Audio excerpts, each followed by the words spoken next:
Balik conquest po tayo mga kaibigan.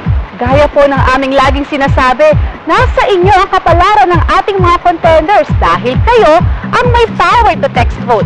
Kaya naman ngayon ay isa-isahin natin ang mga contenders na napasok sa ating top-bottom list. At sila ang mga candidates na mamamaalam posible bukas.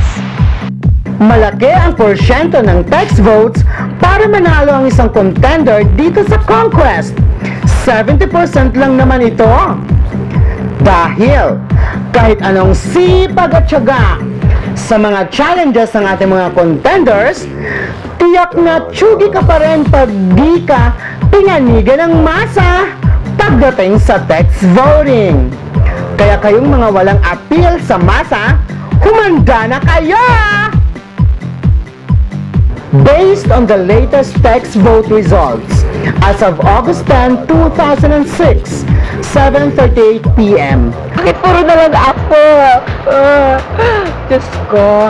Of course, kinakabahan ako dahil hindi talaga natin alam, di ba?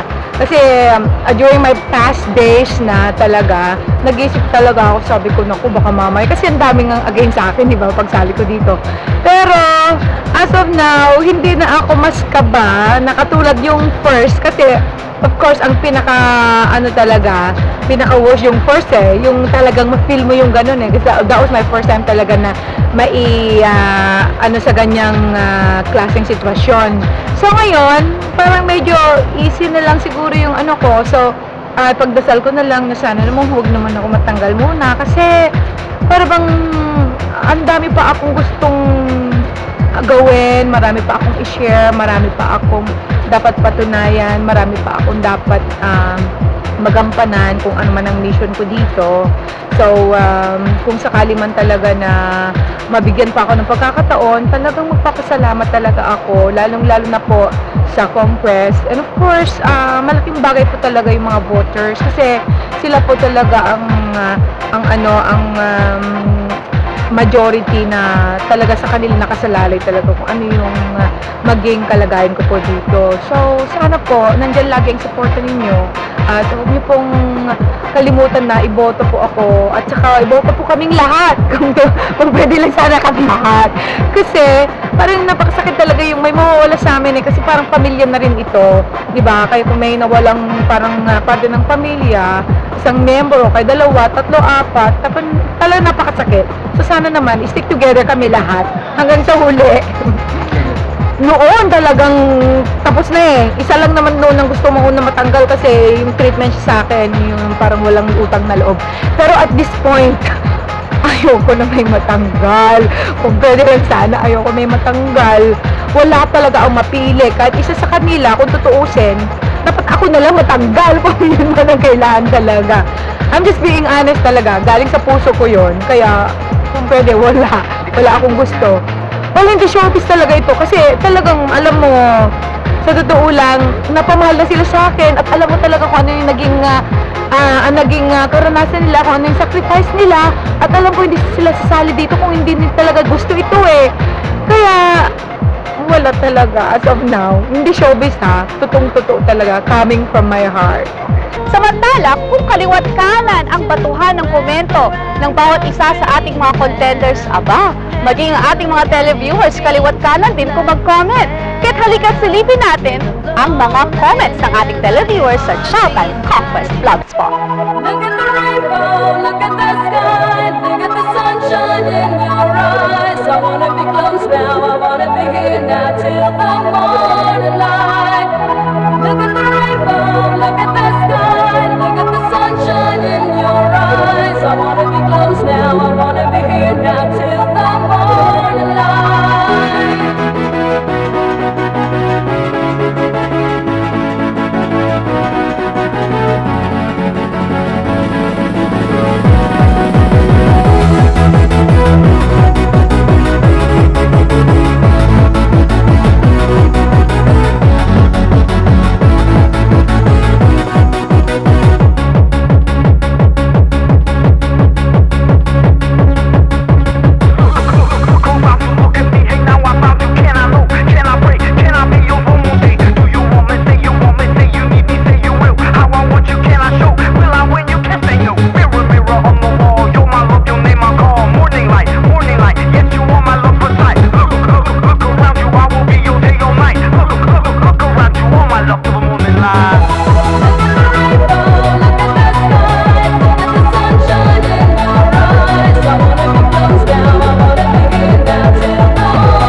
I wanna be close now, I wanna be here now till the morning.